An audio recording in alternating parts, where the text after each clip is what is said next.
Tahukah kamu seberapa keras jantung harus bekerja setelah kamu begadang semalaman setelah seharian beraktivitas? Jantung sebenarnya sudah ingin beristirahat, tapi sel darah merah mendadak melaporkan keadaan darurat di tubuh.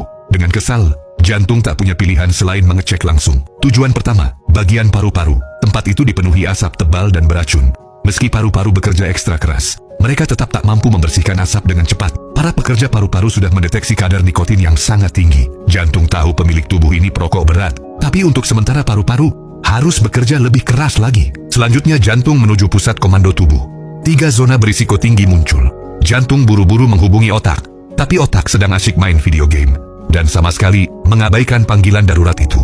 Tak lama pusat komando menerima sinyal bahaya lain. Jantung pun bergegas naik lift bersama timnya. Saat tiba di area ginjal, jantung terkejut. Para pekerja di sana sudah pingsan tak sadarkan diri. Untuk mengetahui cairan apa ini, jantung mencicipinya sedikit. 1 tegukan saja sudah cukup. Untuk tahu bahwa pemilik tubuh ini kembali minum alkohol berlebihan, jantung benar-benar marah.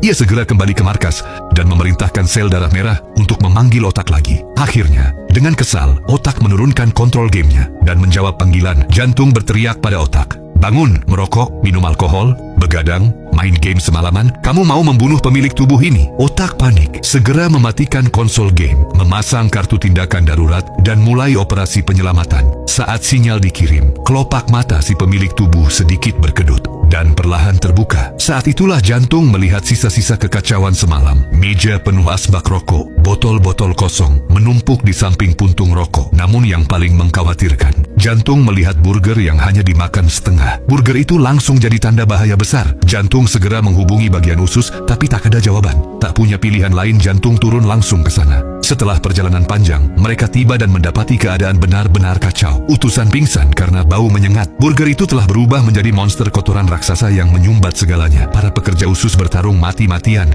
tapi tak mampu menahannya. Saat itu juga jantung yang pemberani memanjat monster kotoran dan membuka gerbang yang tersegel, namun malah tertelan oleh monster tersebut. Untungnya jantung tidak menyerah dan berhasil keluar setelah berjuang keras. Jantung lalu memerintahkan otak agar menyuruh pemilik tubuh pergi ke kamar mandi, lalu berlari kembali ke posisinya, memompa darah sekuat tenaga untuk menggerakkan otot dan usus. Dengan semua organ bekerja maksimal, pemilik tubuh berlari menuju kamar mandi. Monster kotoran hampir menembus pintu keluar. Pemilik tubuh mempercepat langkah dan akhirnya sampai di toilet tepat waktu. Semua sel bersorak merayakan kemenangan pertempuran tubuh yang epik ini. Jantung yang kelelahan akhirnya siap beristirahat. Namun saat semua masih merayakan keselamatan, sebuah sel darah merah menemukan masalah fatal. Tisu toilet sudah benar-benar habis. Untungnya pemilik tubuh cukup jorok dan memilih tidak menyeka apapun. Akhirnya jantung menemukan otak yang malas dan menyuruhnya membaca lebih banyak buku agar perlahan bisa membimbing pemilik tubuh menjauhi rokok, alkohol, dan kebiasaan makan berlebihan.